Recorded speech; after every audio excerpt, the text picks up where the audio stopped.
Papalit tayo ng knuckle bearing tsaka fuel filter. Kasama ng O-ring. Kayo na lang yung ting. Akin na. Tapos, Kailangan na lang ako. Okay. Babaklasin muna natin to kay Ramil to. Yan. Baklasin muna natin, tingnan natin yung dumi.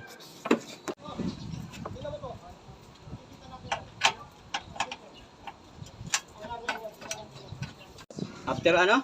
2 years. 2 years yan ang filter. Napakadumi. Layo sa ano. O, kaya magpapalit, 15K pa lang, magpalit na kayo sagad, 20K. Salpak na muna natin to dito, ayan. Ganito ang pagsalpak na ito mga boss, ha. O, yan, ganyan. Ayan pagkakalapat niya. Ayan, o. Ayan, o. O-ring, lagay na natin. Ilagay na natin O-ring, bago rin.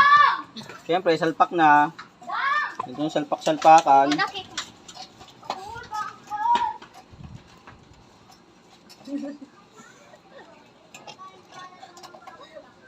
Do if you want. Tawang-tawa ko dyan, Tati, ah. Ako yata pinagtatawanan mo, ah. Narinig sa sinabi niya. Muna tayo, pampataba ng tiyan. Tapos na natin kabit yung fuel filter. Knuckle bearing na tayo, ayan, oh. Pinagda muna tayo, guys.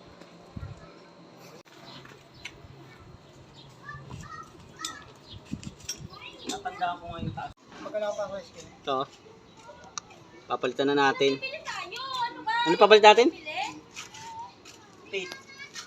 Paito. Paito ang ipapalit. Alright.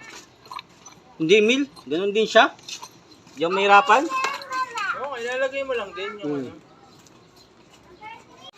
Lagay muna natin.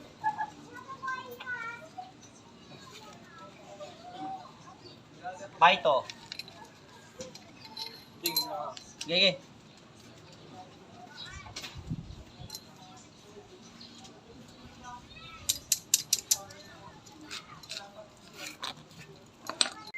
So yan nga mga boss.